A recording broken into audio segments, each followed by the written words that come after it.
গসে পাকের যখন অন্তিম কাল কারে বলে? শেষ মুহূর্ত, বিদায় মুহূর্ত। গসে পাকের সমস্ত ওলাদরা সামনে রয়েছেন। গসে পাক বলতেছেন, আজকে আমি তোমাদের থেকে বিদায় নিব। 11 রবিউল সানিও আছে, 17 রবিউল সানিও আছে, 22 রবিউল সানিও আছে। যেই মাহফিল আপনাদের শোনানাম পড়ে ফাতেহী আজদমের মাহফিল হয় কিনা? কত বছর যেটা হয় না, ইনশাআল্লাহ আগামী বছর আল্লাহ পাক নসিবে রাখেন, আসলে ইনশাআল্লাহ আলোচনা হবে। ওই রাত্রে গসে পাক বিদায় নেওয়ার পর পরবর্তী রাত্রে গসে পাকের বড় সাহেবজাদা বুঝেন কারে বলেন? কাকে? বড় ছেলে গসে পাকের খলিফা হযরত আব্দুর রাজ্জাক রাদিয়াল্লাহু তাআলা আনহু, উনি গসে পাককে স্বপ্ন দেখতেছেন। গসে পাক কি বলতেছেন? আর গসে পাককে বলতেছেন, আব্বা আপনি কবরের মধ্যে মুমকিন নাকির আপনার সঙ্গে কেমন ব্যবহার করেছে? কবরের মধ্যে আসবে না মুমকিন নাকির? প্রত্যেকের কবরেই তো আসবে, কেমন ব্যবহার করেছে? তখন গসে পাক বলতেছেন, বাবা এই কথা জিজ্ঞাসা করবে না মুমকিন নাকির আমার সঙ্গে কেমন ব্যবহার করেছে, এই কথা জিজ্ঞাসা করো আমি মুমকিন নাকিরের সঙ্গে কেমন ব্যবহার করেছি। কেন? গসে পাক ছিলেন কি? মাদার জাত ওয়ালি, যিনি মায়ের গর্ভ থেকে ওলি হয়ে এসেছেন। আমরা জানি কিনা মায়ের গর্ভ থেকে কত পারা হিফজ করেছিলেন? 18 পারা মুখস্থ গসে পাক করতে এসেছেন। আজ পর্যন্ত এই ক্ষমতা অন্য কারো হয়ও নাই, হবেও না। গসে পাক এই জন্য বলা হয় মাদার জাত ওয়ালি। গসে পাক বলতেছেন, যখন মুমকিন নাকির আসলো, এসে আমাকে প্রশ্ন করতেছে, কি মুমকিন নাকির কি প্রশ্ন করবে? মান রব্বুকা ওয়া মা দীনুকা। গসে পাক বলতেছেন, দাঁড়াও, তুমি আমাকে কোন রবের কথা জিজ্ঞাসা করো? গসে পাকের সাহেবজাদা হযরত আব্দুর রাজ্জাক রাদিয়াল্লাহু তাআলা আনহু নিজের কিতাবের মধ্যে লিখতেছেন এই ঘটনা। তুমি আমাকে কোন রবের কথা জিজ্ঞাসা করো? আমাদের রব কে? আল্লাহ। মুমকিন নাকির কে? ফেরেশতা। মুমকিন নাকিরকে এখন প্রশ্ন ধরে রাখছেন গসে পাক, বলে রবের হুকুম যখন কোনো একজন মুসলমানের কাছে যাবে প্রথমে কি বলতে হয়?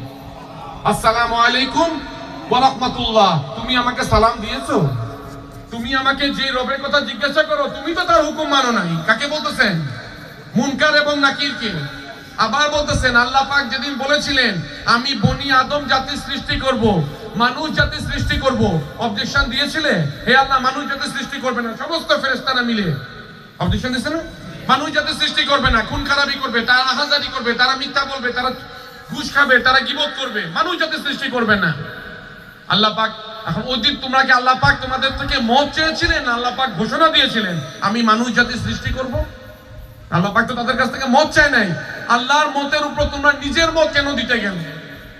দুনো ফেরেশতাকে গসে পাক নিজের কুদরতে হাত দিয়ে ধরতেছে, মুনকার এবং নাকির। আগে আমার প্রশ্নের উত্তর দাও, তারপর আমি তোমার প্রশ্নের উত্তর দিব। প্রশ্ন কি ঠিক কিনা? এই কথা বলার পর মুমকিন নাকির একে অন্যের জিজ্ঞেস করে, আমাদের কাছে কোনো উত্তর নাই। বলতেছে, আমরা জানি না আপনি কে, আপনার পরিচয় কি। তবে এই উত্তর তো আমরা একা বলি নাই, সমস্ত ফেরেশতারা মিলে বলেছিলাম যে আল্লাহ মানুষ জাতি সৃষ্টি করবে না। গসে পাক মুমকিনকে ধরতেছেন, নাকিরকে ছাড়তেছেন, যাও আল্লাহ রাব্বুল আলামিনের দরবারে যাও, গিয়ে তোমরা আগে যে মাপ চাও, ক্ষমা চাও, তা আল্লাহ যদি মাফ করে আমি তোমাদেরকে ছাড়ব না। তো বা কি হ্যান্ডকাপ পরালে কি হয়?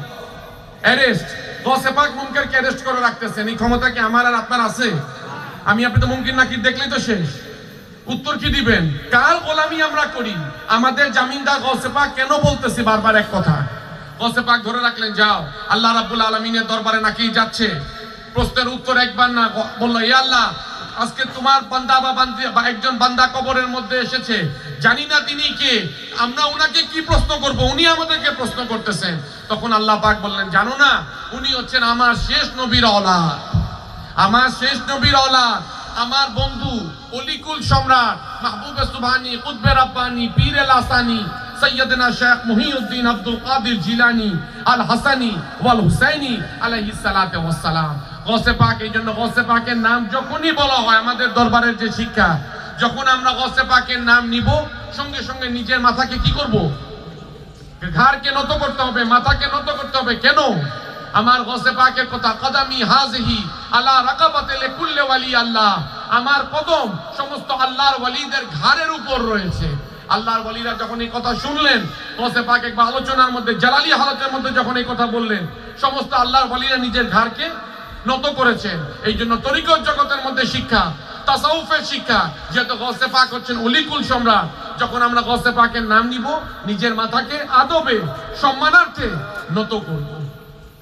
এখন গসে পাক যখন এই কথা মুমকিন নাকির যখন আসতেছে, আল্লাহ পাক বললেন, যাও তিনি হচ্ছেন আমার বন্ধু, অলিকুল সম্রাট, সমস্ত অলিদের সর্দার, তার কাছে গিয়ে মাপ চাও।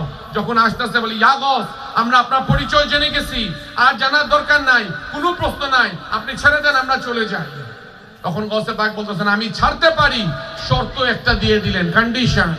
কিসের জন্য, কি কন্ডিশন দিলেন জানা আছে? গসে পাক শর্ত দিয়ে দিলেন, কিয়ামত পর্যন্ত যারা আমার সিলসিলার মুরিদ, আমরা কোন সিলসিলার মুরিদ?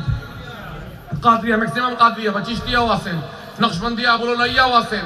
গসে পাক বলতেছেন, যারা আমার সিলসিলার মুরিদ, যারা কিয়ামত পর্যন্ত কবরের মধ্যে আসবে, হে মুমকিন নাকি তাদেরকে তোমরা ভয়ানক চেহারা নিয়ে তোমরা প্রশ্ন করতে পারবে না। আমার সম্মানার্থে, যেহেতু তাদের সম্পর্ক আমার সঙ্গে রয়েছে, কবরের মধ্যে যে সাজরা দেওয়া হয়, সাদা শরীফ দেওয়া হয় না? কালকে যে স্বামী মাস্টার বললেন, সাজরার মধ্যে কার নাম থাকে? গসে পাকের নাম থাকবে কিনা? গসে পাকের এই সাজরা দেখে মুমকিন নাকি চিনে নিবে, আর এটা তো গসে পাকের গোলাম, যার উপর উর্দু ভাষায় কোনো আশিকা গস লিখতেছেন, फरिश्ते रोकते क्यों हो मुझे जन्नत में जाने से, ये देखो हाथ में शजरा है किसका? गौसे आजम का। ফেরেশতা মুমকিন নাকিরের ক্ষমতা কি